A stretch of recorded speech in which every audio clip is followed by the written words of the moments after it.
नमस्कार साथियों, स्वागत है आपका दृष्टि आईएएस के इनफोकस प्रोग्राम में। मेरा नाम है मनीष।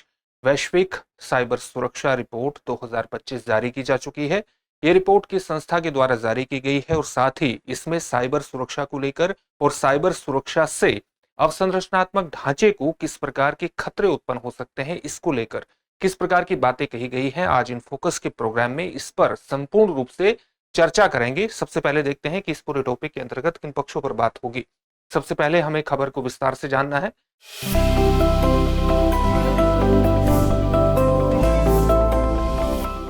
इसके बाद हम देखेंगे कि जो वैश्विक भू राजनीतिक तनाव है उसके अंतर्गत साइबर खतरे किस प्रकार से एक महत्वपूर्ण चुनौती के रूप में उभरे हैं। साथ ही जो वैश्विक भू राजनीतिक तनाव है उसके अंतर्गत देखने को मिला है कि जो वाटर फैसिलिटीज हैं, जल सुविधाएं हैं, वो भी साइबर हमलों का एक शिकार बनी है।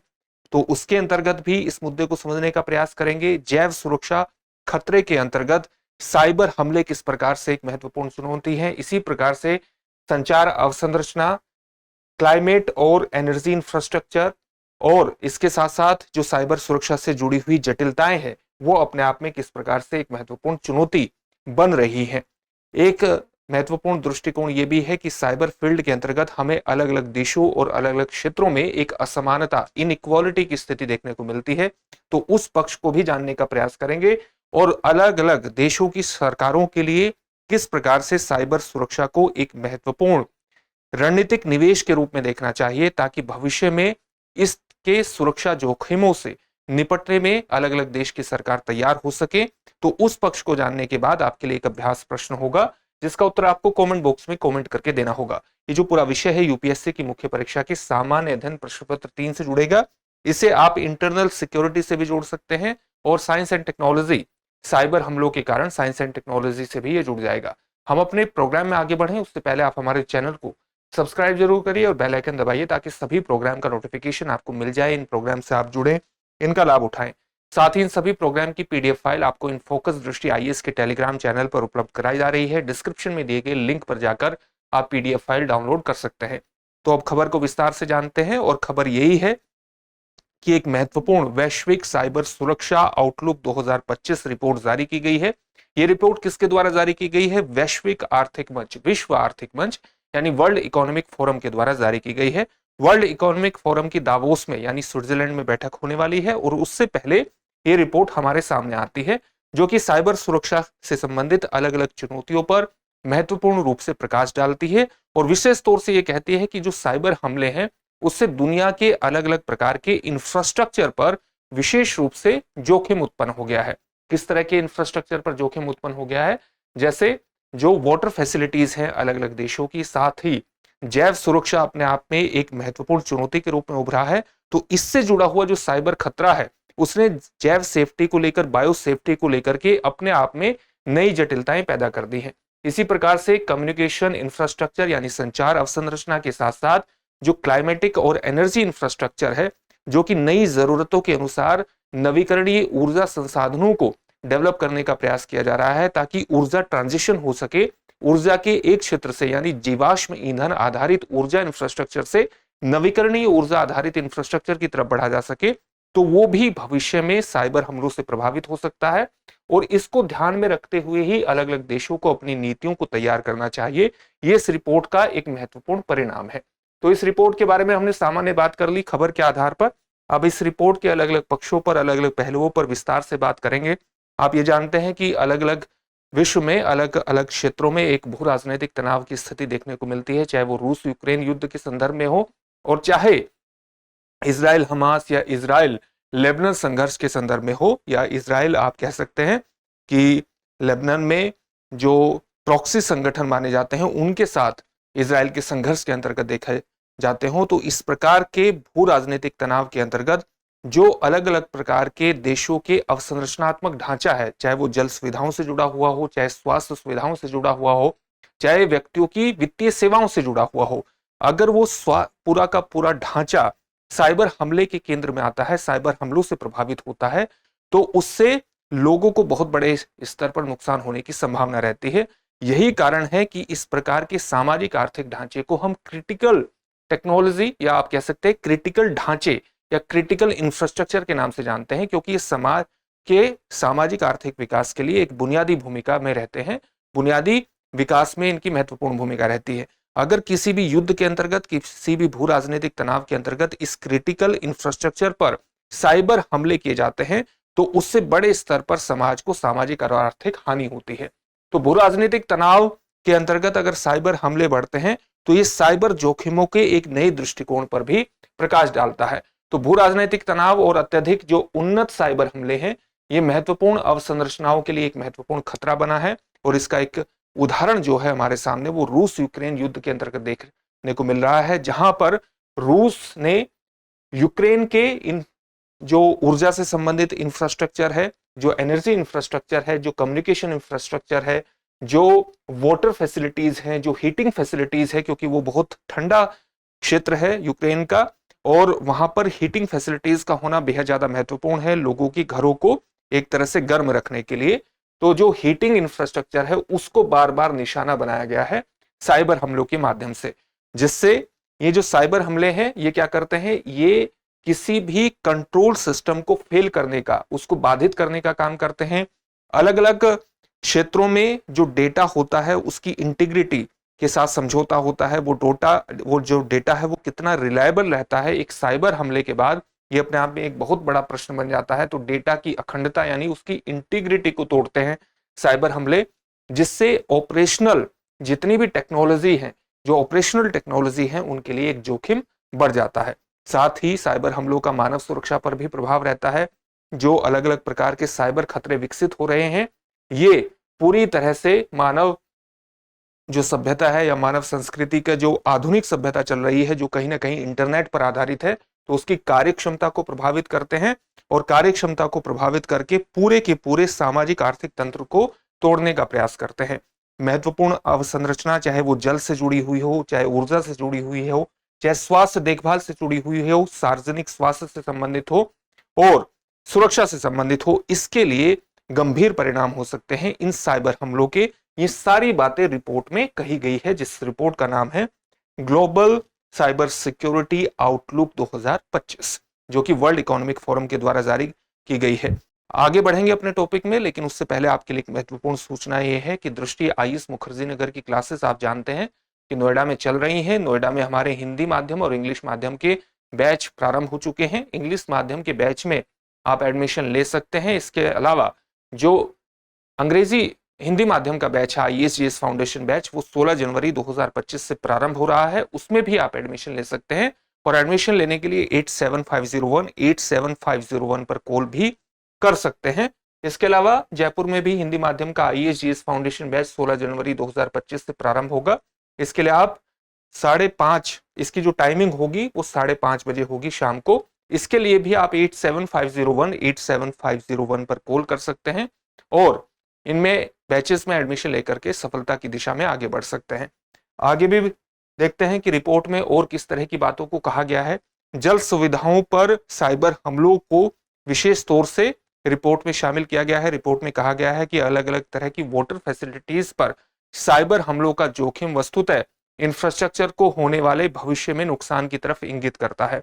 यहाँ पर वर्ल्ड इकोनॉमिक फोरम के बारे में भी आपको जानकारी हासिल कर लेनी चाहिए, क्योंकि जो ग्लोबल साइबर सिक्योरिटी आउटलुक 2025 हमारे सामने आई है, ये रिपोर्ट जो हमारे सामने आई है ये वर्ल्ड इकोनॉमिक फोरम के माध्यम से आई है। ये एक गैर सरकारी संगठन है, ये आप जानते हैं। इसकी स्थापना कब हुई? 24 जनवरी 1971 को इसकी स्थापना हुई थी। गैर सरकारी संगठन है और इसकी स्थापना में एक जर्मन इंजीनियर की विशेष तौर से भूमिका रही। उनका नाम था क्लॉस स्वॉब इनका नाम था। तो 1971 में इस संगठन की स्थापना हुई थी और आप कह सकते हैं कि ये सरकारी और निजी संस्थाओं के बीच महत्वपूर्ण सहयोग स्थापित करने में एक महत्वपूर्ण भूमिका निभाता है। अब देखते हैं कि जल सुविधाओं पर साइबर हमले से संबंधित किस प्रकार की बातें कही गई है। जल सुविधाओं पर साइबर हमले सार्वजनिक सुरक्षा और राष्ट्रीय सुरक्षा के लिए एक महत्वपूर्ण जोखिम उत्पन्न कर सकते हैं, ये रिपोर्ट में कहा गया है।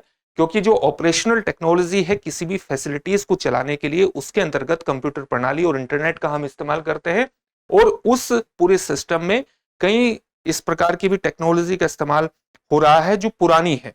तो पुरानी टेक्नोलॉजी जिस प्रकार से लगातार इस्तेमाल हो रही हैं कई तरह की फैसिलिटीज में, और जिस प्रकार से तकनीकी का बहुत तेजी से विकास हो रहा है और आर्टिफिशियल इंटेलिजेंस ने उस विकास को और ज्यादा तीव्र कर दिया है, तो पुरानी प्रणाली पर साइबर हमले और भी आने वाले समय में आसान हो सकते हैं, जिससे उनकी जो ऑपरेशनल पावर है, जो उसको संचालित करने का पूरा सिस्टम है, वो तहस नहस हो सकता है, क्योंकि उनमें पुराने सॉफ्टवेयर जैसी चीजों का इस्तेमाल या पुराने सॉफ्टवेयर का उसमें इस्तेमाल हो रहा है।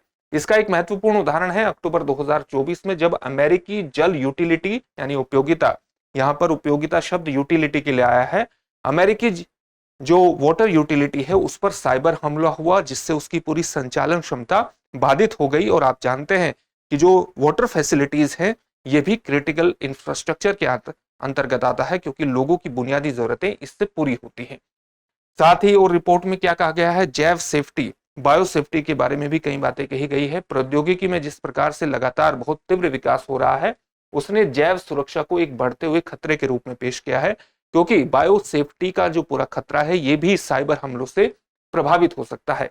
साइबर हमले कृत्रिम बुद्धिमत्ता यानी आर्टिफिशियल इंटेलिजेंस और आनुवंशिक इंजीनियरिंग यानी जेनेटिक इंजीनियरिंग को तीन महत्वपूर्ण जोखिम के रूप में डब्ल्यूएचओ ने पेश किया है। डब्ल्यूएचओ ने कहा है ये आने वाले भविष्य में वैश्विक जैव सुरक्षा के लिए एक बहुत बड़ा खतरा हो सकते हैं। कौन कौन से? साइबर हमले, आर्टिफिशियल इंटेलिजेंस और जेनेटिक इंजीनियरिंग। प्रयोगशालाओं पर साइबर हमले अनुसंधान को बाधित करते हैं यानी रिसर्च को बाधित करते हैं, और डेटा की अखंडता यानी डेटा की इंटीग्रिटी से भी समझौता हो सकता है, और सुरक्षा प्रोटोकॉल को ये सारी चीजें खतरे में डाल देंगी। इसका एक महत्वपूर्ण उदाहरण देख लीजिए।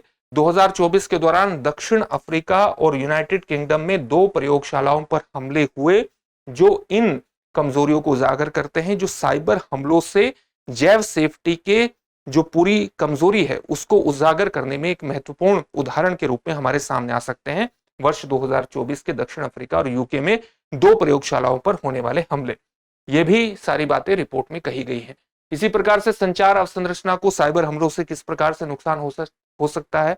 जो हमारी पूरी कम्युनिकेशन सिस्टम है, जो हमारा दूरसंचार प्रणाली है, उपग्रह है, जो अलग अलग प्रकार की सैटेलाइट हमने छोड़ी हैं, जो समुद्री केबल हैं, ये सारे संचार अवसंरचनाओं को लक्ष्य बनाकर साइबर हमले लगातार बढ़ रहे हैं। समुद्र के जो केबल हैं ये वैश्विक डेटा प्रवाह में मुख्य भूमिका निभाते हैं, जो वैश्विक जो ग्लोबल डेटा फ्लो है उसमें महत्वपूर्ण भूमिका निभाते हैं, और आर्थिक आदान प्रदान के अंतर्गत भी इनकी महत्वपूर्ण भूमिका है। और लगातार साइबर हमलों को ये आकर्षित कर रहे हैं, क्योंकि इससे अलग अलग देशों के एक साथ ही इंफ्रास्ट्रक्चर को बहुत बड़े स्तर पर नुकसान पहुंचाया जा सकता है, और इसलिए ये हमलों के केंद्र भी बन रहे हैं। भू राजनीतिक तनाव यानी जो जियोपॉलिटिकल, एक तरह से जियोपॉलिटिकल टेंशंस हैं अलग अलग देशों के बीच, इनके परिणाम स्वरूप इन महत्वपूर्ण संसाधनों पर लगातार हमले बढ़ रहे हैं, क्योंकि अलग अलग देशों को यह महसूस हो रहा है कि अगर हम किसी देश के कम्युनिकेशन ढांचे को गिरा देते हैं, उसको तहस नहस कर देते हैं, तो वो आधे, ये माना जा रहा है कि आधा वॉर या आधा युद्ध तो वो वैसे ही जीत जाएंगे। इसलिए लगातार कम्युनिकेशन इंफ्रास्ट्रक्चर को भी निशाना बनाया जा रहा है साइबर हमलों के माध्यम से। किस प्रकार से क्लाइमेट और ऊर्जा अवसंरचना भी साइबर हमलों का निशाना बन सकते हैं। आप जानते हैं कि अगर हम जलवायु परिवर्तन जैसी समस्याओं से जूझना चाहते हैं, उससे लड़ना चाहते हैं, तो इसके लिए जरूरी है कि जीवाश्म ईंधन आधारित ऊर्जा इंफ्रास्ट्रक्चर से हमें नवीकरणीय ऊर्जा इंफ्रास्ट्रक्चर की तरफ बढ़ना पड़ेगा, और इसके लिए अलग अलग देश प्रयास कर रहे हैं।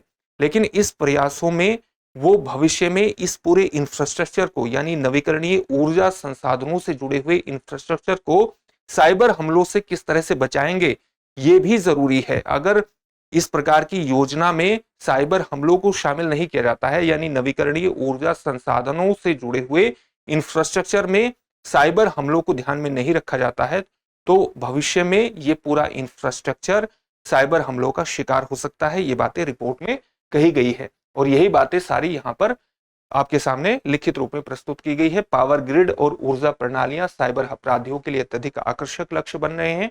साथ ही ऊर्जा प्रणालियां नवीकरणीय तकनीकों की ओर एक गहरे बदलाव से गुजर रही हैं।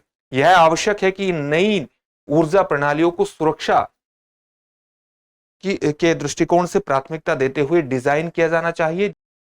जो जलवायु परिवर्तन है, उस संकट के कारण जलवायु परिवर्तन के संकट का समाधान करते समय यदि सुरक्षा से समझौता किया जाता है तो इससे नए ऊर्जा ढांचे की विश्वसनीयता में खामियां उत्पन्न हो सकती है, जिनके समाज और अर्थव्यवस्था पर दूरगामी परिणाम भी हो सकते हैं। तो ये सारी बातें भी रिपोर्ट में प्रस्तुत की गई हैं। साइबर सुरक्षा से जुड़ी हुई कुछ महत्वपूर्ण जटिलताओं की, कुछ महत्वपूर्ण कॉम्प्लेक्सिटीज की भी बात हुई है। वो बात क्या है, किस प्रकार से उन महत्वपूर्ण जटिलताओं को रेखांकित किया गया है, वो क्या है। एक तो जटिलता यह है कि बहुत तेजी से तकनीकी का विकास हो रहा है, यानी बहुत तेजी से जो पुरानी टेक्नोलॉजी है वो पुरानी पड़ती जा रही है और नई टेक्नोलॉजी नए साइबर हमलों को बहुत तेजी से सक्षम कर रही है। तो ये एक महत्वपूर्ण कॉम्प्लेक्सिटी है, एक महत्वपूर्ण जटिलता है। लगातार भू राजनीतिक अनिश्चितता विश्व में बढ़ रही है, यह भी एक चुनौती है साइबर सुरक्षा के दृष्टिकोण से जुड़कर, यानी साइबर सुरक्षा को रोकने को सुनिश्चित करने के अंतर्गत ग्लोबल कॉपरेशन जरूरी है। और अगर भू राजनीतिक तनाव बढ़ता है या भू राजनीतिक अनिश्चितताएं बढ़ती है तो वो ग्लोबल कॉपरेशन को रोक सकती है। तो ये भी एक चुनौती के रूप में उभर रहा है।